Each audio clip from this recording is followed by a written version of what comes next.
Perkenalkan, nama saya Agung Christian Marcelino Lemontoruan. Saya berasal dari HKBP Batu.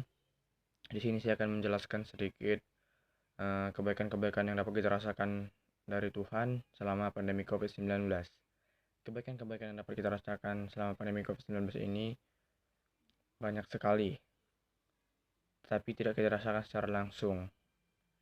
Kebaikan yang pertama yang dapat kita rasakan dari kasih karunia Tuhan Yesus Kristus adalah kita masih diberi kesempatan untuk hidup. Jadi Tuhan Yesus masih memberikan kesempatan kita untuk hidup. Jadi selama kita hidup, lakukanlah segala perintah-perintah Tuhan Yesus, jauhilah segala larang-larangannya, agar kita hidup sesuai dengan kehendak Allah. Kebaikan yang kedua adalah dunia sedang sembuhkan diri. Dunia sedang sembuhkan diri ini maksudnya dunia yang selama ini tercemari oleh aktivitas-aktivitas manusia, baik yang buruk maupun yang positif dan menghasilkan yang buruk. Seperti lalu lintasnya kendaraan setiap hari menghasilkan debu-debu polusi, dan itu dapat merusak bumi kita. Tetapi mulai pandemi COVID-19 ini, aktivitas manusia semua dikurangin karena pemerintah menghimbau untuk tetap di rumah agar tidak menebarnya virus COVID-19. Yang ketiga adalah polusi udara menurun. Jadi polusi udara menurun ini disebabkan oleh aktivitas manusia tidak sebanyak aktivitas sebelum COVID-19 ada. Sebelum COVID-19 ada di Indonesia, aktivitas manusia sangat tidak terbatas. Hampir tiap hari mereka beraktivitas. Tetapi selama pandemi COVID-19, aktivitas manusia dikurangi dan mereka dihimbau untuk di rumah saja. Baiklah, kebaikan dari Tuhan yang keempat dapat kita rasakan adalah masih bertemu dengan hari-hari besar. Hari-hari besar dalam agama kita Kristen Protestan, yaitu seperti hari Natal, hari Jumat Agung, hari Paskah, dan lain sebagainya. Kita masih dipertemukan dengan hari-hari kebahagiaan bagi umat Kristen tersebut, dan kita masih dapat merayakannya bersama keluarga walaupun tidak bersama teman-teman lainnya. Baiklah, kebaikan yang dapat kita rasakan dari Tuhan berikutnya adalah meningkatnya solidaritas kemanusiaan. Jadi maksudnya meningkatnya solidaritas kemanusiaan ini ketika COVID-19 belum ada di Indonesia, solidaritas kemanusiaan menurun diakibatkan kurangnya rasa peduli, kurangnya rasa tolong menolong antar sesama umat manusia. Jadi selama pandemi COVID-19 ini, meningkatnya solidaritas kemanusiaan itu pasti dikarenakan di hampir setiap jalan diberlakukan PSBB, yaitu himbauan untuk bermasker. Jadi kita dihimbau untuk bermasker, dan di situ terlihatlah solidaritas kemanusiaan, rasa peduli kemanusiaan itu ada. Kita tolong menolong, kita berikan bantuan, apa yang kita punya kita berikan sedikit tetapi berharga bagi sesama manusia. Baiklah, yang selanjutnya adalah banyak orang jadi inisiator kebaikan. Inisiator ini adalah maksudnya penebar. Banyak orang jadi penebar kebaikan.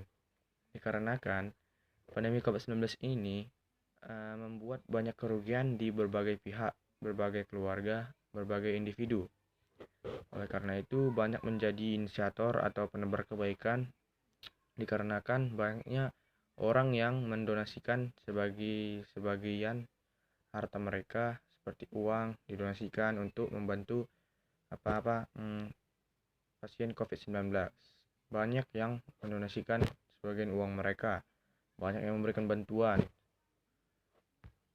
Itulah meningkatnya inisiator kebaikan selama pandemi COVID-19. Yang selanjutnya adalah banyak ajakan untuk berdonasi. Ini tentu terjadi dikarenakan COVID-19 merugikan banyak orang. Jadi banyak orang yang memiliki kekayaan yang berlebih.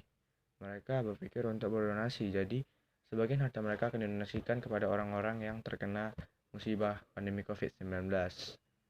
Yang selanjutnya adalah bagi-bagi makanan gratis. Ya, maksudnya sebenarnya sih bukan bagi-bagi makan gratis. Cuman ini namanya bantuan sosial dari pemerintahan. Maksudnya bagi-bagi makanan gratis ini seperti beras, telur, gula, atau yang lain-lain. Pokoknya kebutuhan sehari-hari itu diberikan gratis oleh pemerintahan negara Indonesia dikarenakan pandemi COVID-19 tersebut. Yang kemudian selanjutnya ada banyak ilmu gratis. Banyak ilmu gratis ya, ini sangat benar, banyak ilmu gratis dikarenakan pandemi COVID-19 ini membuat masalah ekonomi di berbagai bidang menurun. Oleh karena itu, banyak ada sebagian orang yang berhati nurani ingin memberikan ilmu mereka secara percuma. Yang selanjutnya adalah pola hidup kita disetel ulang. Dalam hal ini, pola hidup kita disetel ulang maksudnya kita diajak perlahan-lahan untuk berubah. Jika biasanya kita menghabiskan waktu untuk kumpul bareng teman sampai malam, rajin belanja di mall, dan kegiatan lainnya, sekarang tidak lagi. Selama pandemi COVID-19 ini, kita dihimbau untuk di rumah saja. Jadi setiap karya, setiap tugas, setiap pekerjaan yang kita laksanakan, yang biasanya di kantor, atau kita bersekolah, itu tidak lagi diberlakukan. Pekerjaan bisa melewati online atau daring menggunakan aplikasi tertentu, seperti Zoom dan Google Meet. Sekolah pun begitu, sudah diberlakukannya daring online, agar kita tidak tertinggal pelajaran-pelajaran yang seharusnya kita pelajari di sekolah. Yang terakhir adalah waktu kumpul dengan keluarga jadi lebih banyak. Ini benar sekali. Jadi di sini saya akan menjelaskan yang sangat baik ini. Kenapa sebelum COVID-19 ada, waktu kumpul dengan keluarga kita lebih sedikit dari yang sekarang? Itu dikarenakan sebelum COVID-19 ini, sebagian orang atau banyak orang itu sibuk dengan hal-hal atau kepentingan-kepentingan pribadi. Misalnya orang bekerja, dia lebih mementingkan pekerjaannya daripada berkumpul dengan keluarga, karena pekerjaan itu bisa menghasilkan uang. Tetapi itu adalah sudut pandang yang salah. Sebenarnya kita harus lebih banyak meluangkan waktu untuk keluarga, berkumpul dengan keluarga, bermain dengan keluarga, bahagia bersama keluarga. Jangan berbahagia bersama diri sendiri, itu salah. Itu tidak ada bandingnya. Harta yang paling berharga adalah keluarga. Jadi di sini selama pandemi COVID-19 ini kita lebih memiliki banyak waktu untuk berkumpul dengan keluarga dikarenakan aktivitas kita semuanya itu dilakukan di rumah. Di rumah, tidak keluar rumah. Kalau ada pun keluar rumah itu hanya dengan kebutuhan-kebutuhan yang sangat diharuskan untuk kita keluar rumah. Oke, sekian penjelasan dari saya.